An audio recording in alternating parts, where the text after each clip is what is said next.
Okay,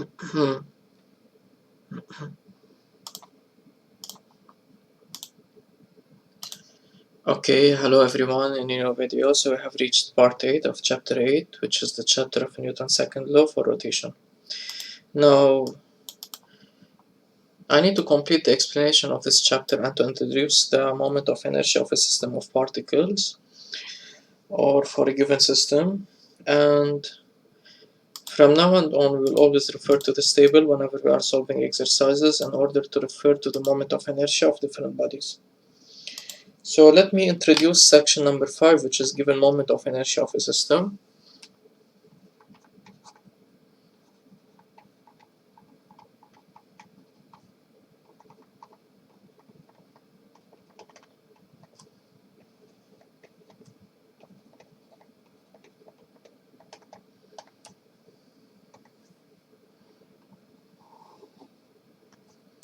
Then here we are talking about moment,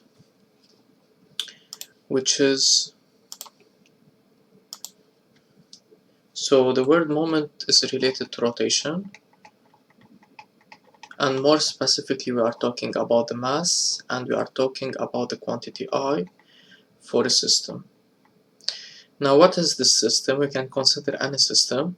So here let me consider, for example, two disks. This is the first disk, this is the second disk. They have the same common axis of rotation delta. Say for example, this is the disk D1, this is the disk D2. Here we have another point of mass A. Here we have another point B of another mass, say for example M prime. And we are interested in calculating the moment of inertia of the system. So the moment of inertia of this system is simply the sum of the moment of inertias of different bodies. And in this case, so this is the basic formula. So the moment of inertia of the system is given by the sum of moments of inertia.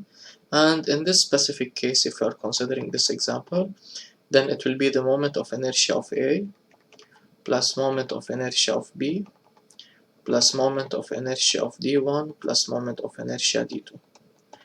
Okay, so this is it for the moment of inertia of a given system. And I want to consider the following note to explain what is meant by inertia. Now, so I want to explain what is meant by inertia.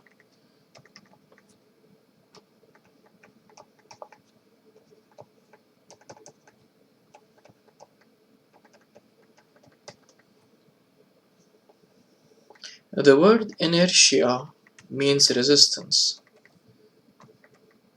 but the word resistance or the terminology resistance appears in several places in physics. For example, in electrical resistance, we are discussing ohmic conductors, but here we are talking about mechanics and we are not concerned about electricity. So what is meant by inertia? Now, so in order to explain what is meant by inertia, let me refer to what's meant by mass. So previously in science, before dividing science into physics, chemistry, and math, mass was defined as the quantity of matter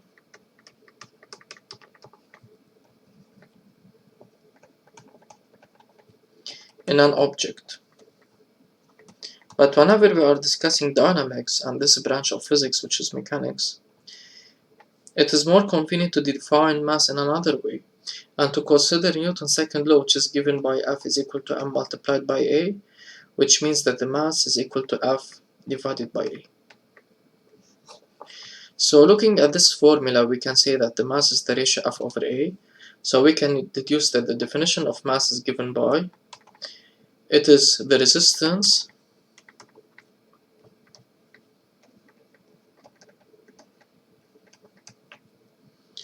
that a body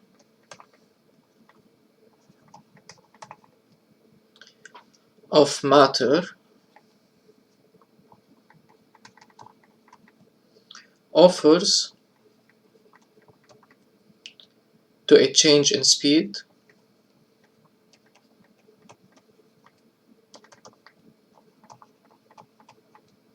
upon the application of a force.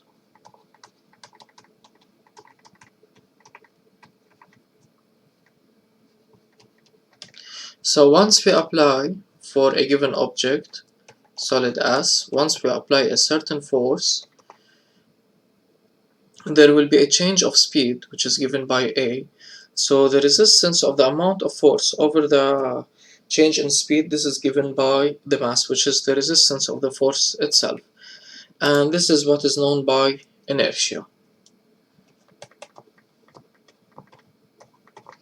Okay, so this mass is said to be the inertia. Okay, because we have defined the mass as the resistance that a body of a matter offers due to a change in speed upon the application of the force. So here we are talking about the mass m. If we are talking about the moment of inertia I,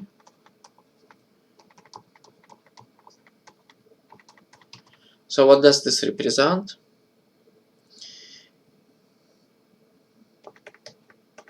It is the rotational resistance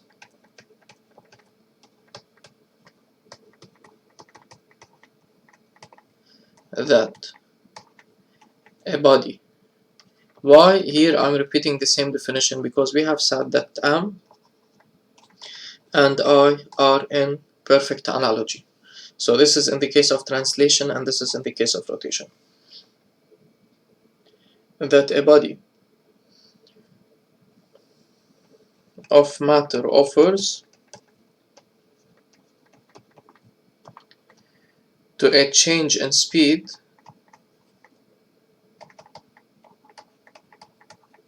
upon the application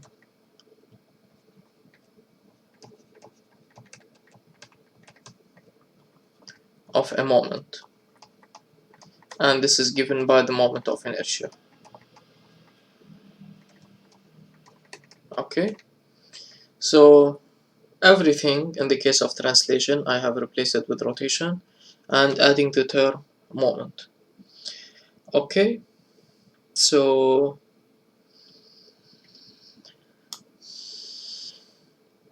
this is it for section number 5. And now let's solve the following exercises. They are telling me calculate the moment applied about the axis of rotation delta in the following cases. So here whenever they discuss, they are mentioning moment, they mean either the moment of inertia, moment of a force, or moment of a couple. Here the question is not complete, and by this they mean calculate the moment of the applied force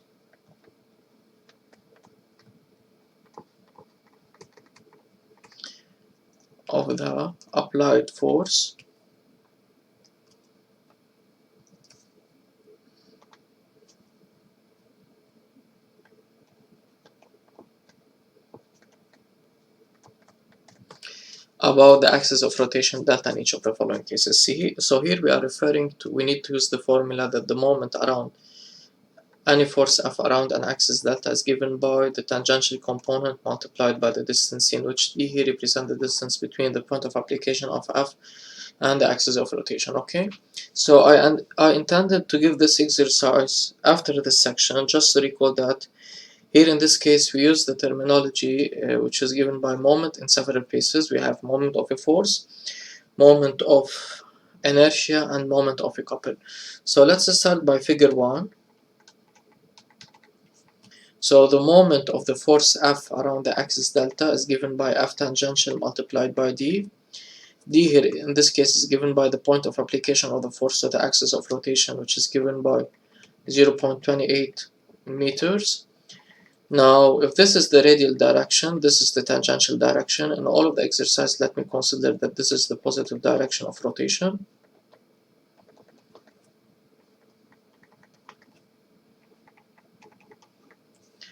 So in this case, it will try to rotate the disk in the positive direction. It is plus. F tangential is 15 multiplied by 0.28. Plugging this on the calculator. So 15 times 0.28 is given by 4.2 Newton meters.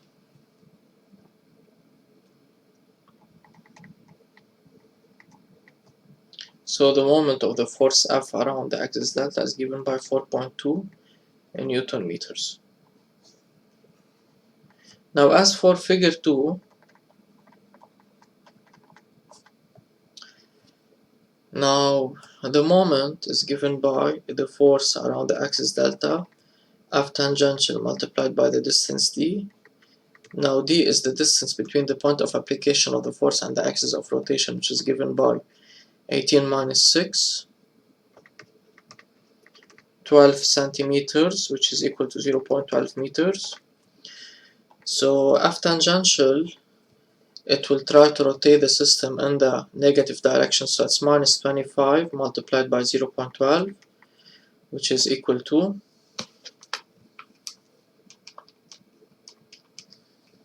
minus 3 Newton meters. And minus 3 Newton meters, the minus sign, it means that it will rotate in the clockwise direction.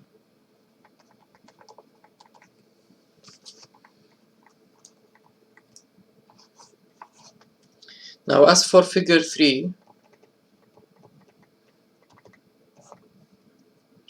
so the moment of the force F around the axis delta is equal to F tangential times d. The distance d is the distance between the point of application of the force and the axis of rotation.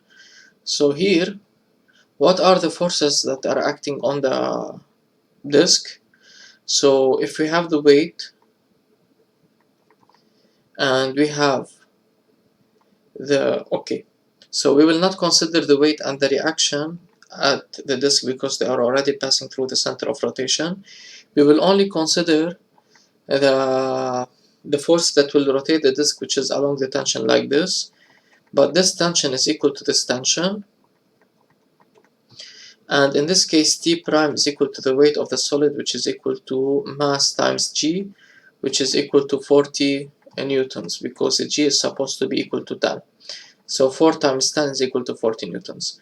So here there will be a force T, or the magnitude of this force is given by 40 newtons, okay, due to this mass. So it will try to rotate the system in the negative direction like this, so it is minus, and the distance d is the radius of the disk from the point of application of the force to the center. This is the diameter, so we divide it by 2. So it is a 3.2 divided by 2 meters. Then this is equal to minus 40 times 3.2 over 2, which is equal to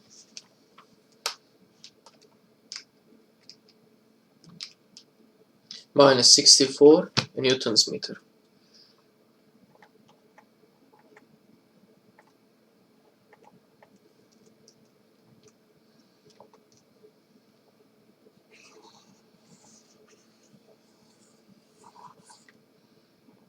Now as for figure 4,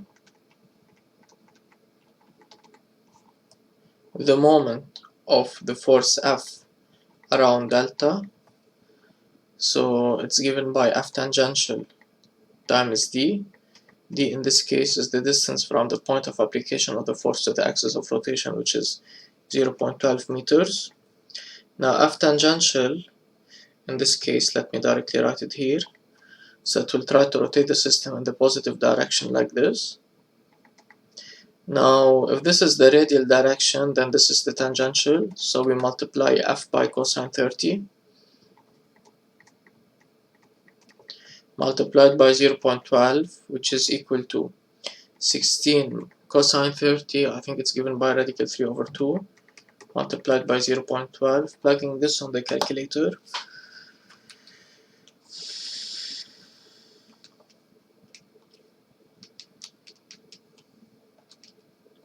Then it's given by 1.66 Newton meters.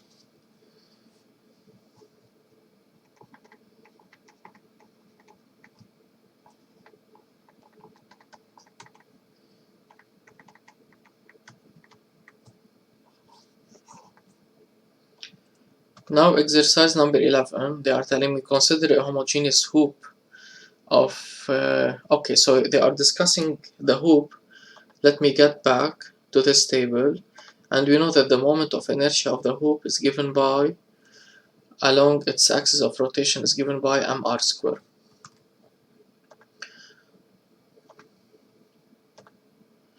So I for the hoop around its center is given by mr square. Consider a homogeneous hoop of mass m is equal to 1 kg and radius r is equal to 10 centimeters. So regarding the hoop, we have m is equal to 1 kg, r is equal to 0.1 meters, free to rotate around about its center or two identical particles A and B of masses. So we have A and B, and the masses are given by m is equal to 100 grams for each. Each are fixed on the hoop such that they are diametrically opposite as shown in the adjacent figure. Now in number 1 they are asking us to calculate the moment of inertia of the system. So I of the system is simply the sum of the moment of inertias, and here the system consists of the hoop A and B.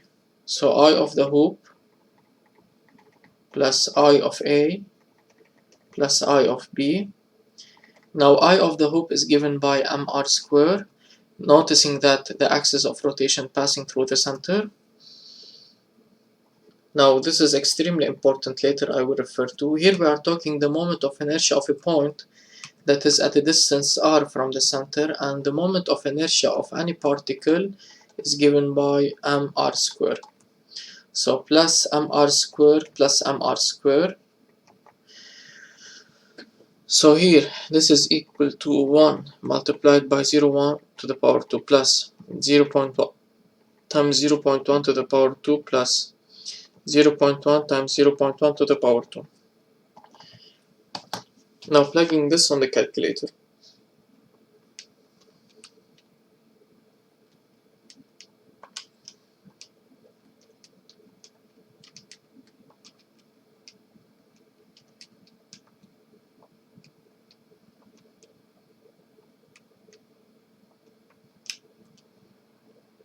Then the moment of inertia is given by 0.012 kilogram meter square, because this is in kilogram and this is in meter square. So this is the moment of inertia of the system. Now in number 2 they are telling me 3 forces are applied on the system hoop AB. Calculate with respect to O the moment of each force. So here we are talking about moment reverse rotation, moment of a force. So we are discussing the moment of the force. Let me start by the force F1, or directly the moment of the force F1 around the axis delta, which is equal to F1 tangential multiplied by D. D is equal to the radius, which is equal to 0.1 meters. Now F1 tangential, I will directly replace it here. So if this is the positive direction, and if this is the radial direction, notice that F1 is tangential, and it will try to rotate in the positive direction, so it's a plus F1, and no need for any cosine, multiplied by the distance D, which is equal to 5 multiplied by 0.1, which is equal to 0.5 in Newton meter.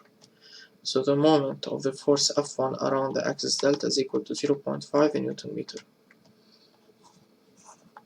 Now for the moment of the force F2 around the axis delta is equal to F2 tangential multiplied by the distance D. D is the distance from the axis of rotation to the point B, which is R, which is 0.1 meters. Now F2 tangential, F2 will try to rotate the axis in the negative direction, so it is minus F2 times the cosine between the radial and the tangential. If this is the radial, let me plot the tangential, which is tangent to the circle, like this. So this is 30, this is 90, so this is 60 degrees.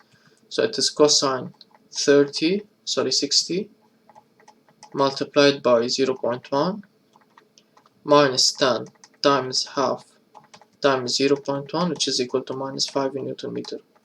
So the moment of the force F2 around the axis delta is equal to minus 5 in Newton meter. and the moment of the force F3 around the axis delta is 0 simply because the line of action of F3 is along the radial direction.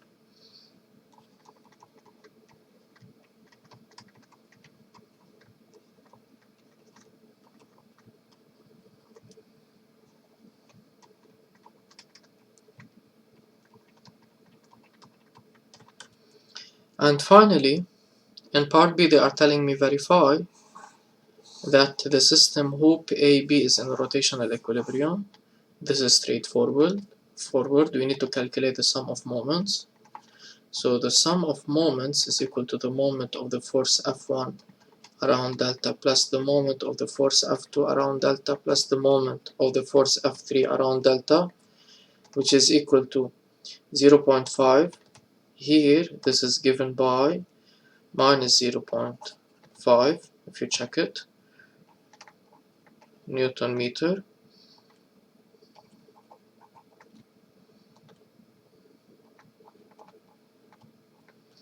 So minus 0.5 plus 0, which is equal to 0, verified.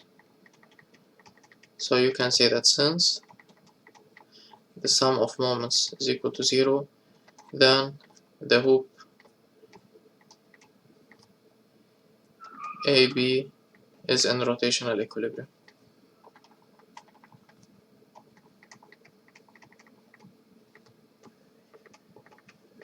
Okay. Now moving to the next exercise, which is exercise number 12, they are telling us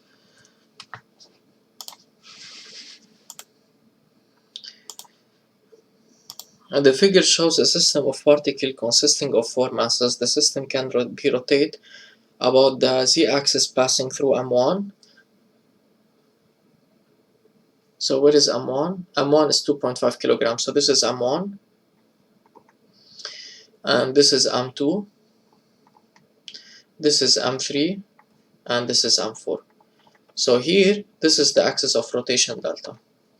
Now knowing that the moment of inertia of a particle is given by mr square, okay, because all of these are considered as particles. They have, although it seems that here they have a radius, but they don't have any radius, okay. We have the mass of each particle. They are telling me show that the moment of inertia of the system about the z-axis is 4.3 kilogram meter per second, meter square, sorry.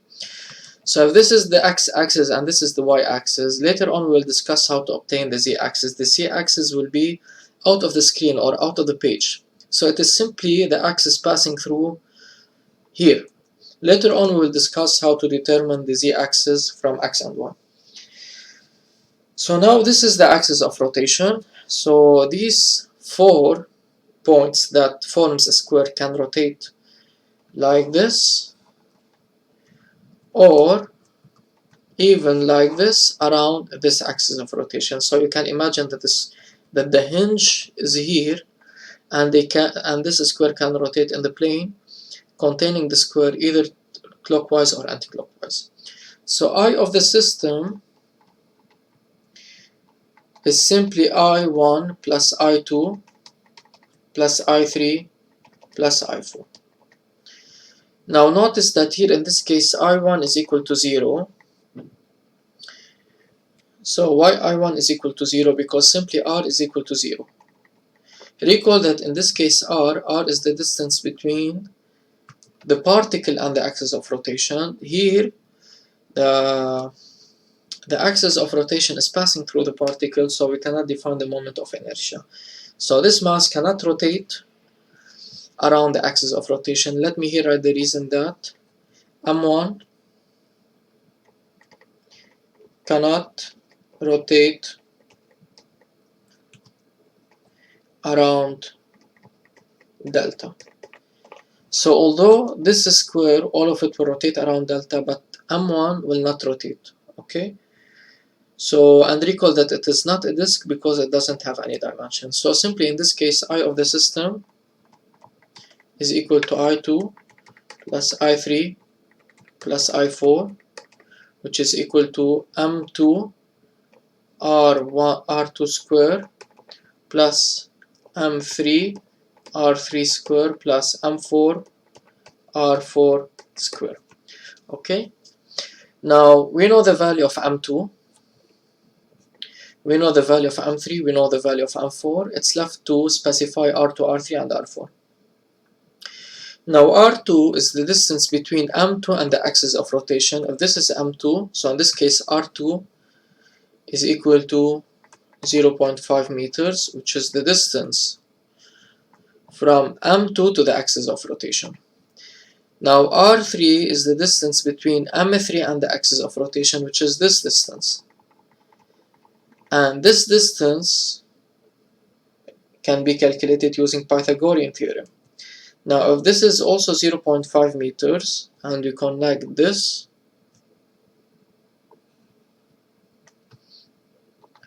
so notice that in this case this is R4, this is R3, this is R2, and this is given by R4,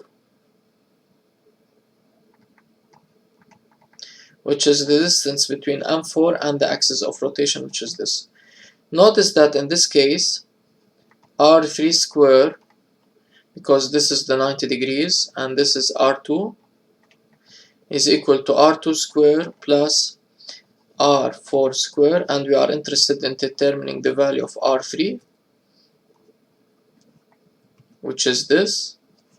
So R3 square is equal to R2 square, which is 0.5 to the power 2,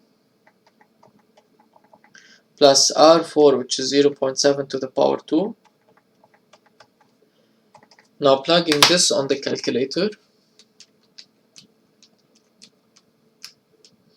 then it's given by 0.74. No need to place any unit. Now R3 to the power 2 is equal to 0.74. In this case R3 is given by the square root, and square root of the answer is given by 0.86 meters. So R3 is equal to 0.86 meters, and in which R4 is equal to 0.7 meters. Now we will make sure, because here the answer is given. So I of the system is simply given by M2, which is 3 multiplied by 0.5 to the power 2, plus M3, which is 4 multiplied by R3, which is 0.86 to the power 2, plus M4, which is 1.2 multiplied by 0.7 to the power 2. Now plugging this on the calculator, let me check it.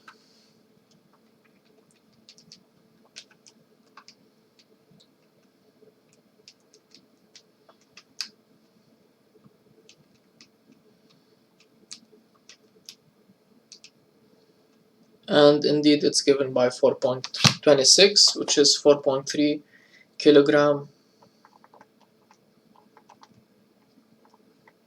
meter square.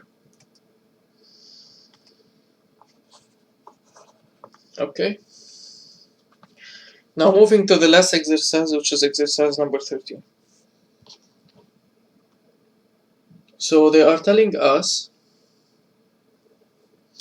that consider a uniform rod and a homogeneous rod. Consider a uniform and homogeneous rod AB. So let's refer back to this table and let me here. For the rod, we have the following moments of inertia.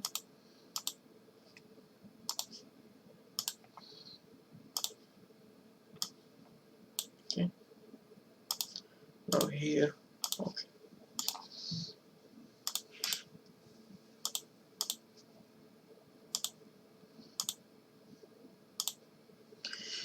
Consider a uniform and homogeneous rod AB of mass m is equal to 2 kilograms. So we are talking about the rod.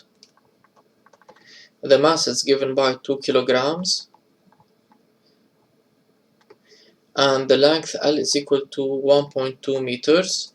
2 points of mass is M1 and M2. Okay, so here we are talking about A and B. We have the mass M1 is equal to M2 is equal to 0.8 kilograms.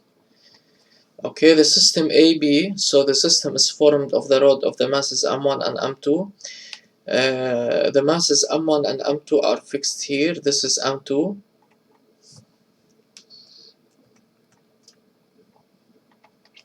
This is B if it's not clear, and M1, okay, and A. Now yet, G is the midpoint, which is the center of gravity. Okay, it's free to rotate in the vertical plane around a horizontal axis delta passing through its midpoint G.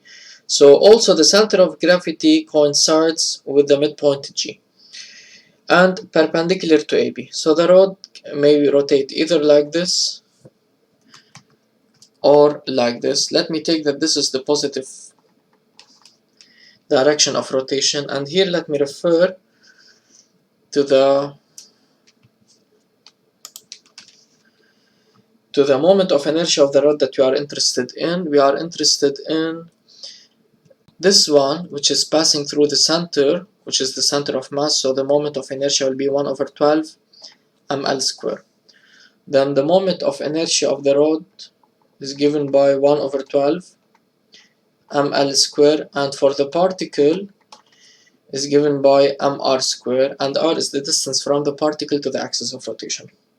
Now in number 1, okay, without no surprises, we will start by calculating the moment of inertia. Now here they are telling us neglect the force of friction between the axis and the rod. So there is no friction between the axis of rotation and the rod, okay? Now in number 1, calculate the moment of inertia of the system AB, M1 and M2. So the moment of inertia of the system is equal to the moment of inertia of AB, which is the rod, plus the moment of inertia I1 plus the moment of inertia I2. This is simply because I is equal to sum of moments of inertia, which is I of AB plus I of 1 plus I of 2. Now I of AB, which is the moment of inertia of the rod, which is given by 1 over 12 ml square, plus the moment of inertia 1, which is due to mass 1, which is given by m r1 square, and for 2 is given by m r2 square. Now 1 over 12, the mass of the rod is 2, multiplied by its length, which is 1.2, plus the mass of 1, which is equal to the mass of 2, 0.8. Now let's recall here, r represents the distance from the mass to the center of rotation, which is L over 2, which is 1.2 over 2 to the power 2 plus 0.8 multiplied by 1.2 divided by 2 to the power 2. Now let me plug this complicated fraction on the calculator.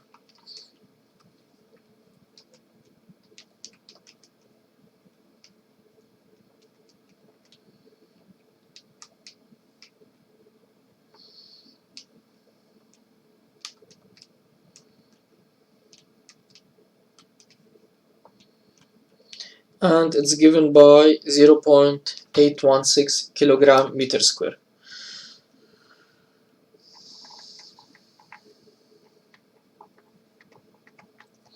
Then the moment of inertia of the system in numerical value is given by 0.816 kilogram meter square. So that's it for me in this video, guys. And as for part 2 of this exercise, which is exercise number 13, it's not of our interest. So in the next part, we'll complete solving exercises on this chapter. So you can just eliminate this one, okay? It is not of our interest. So see you soon in a new one.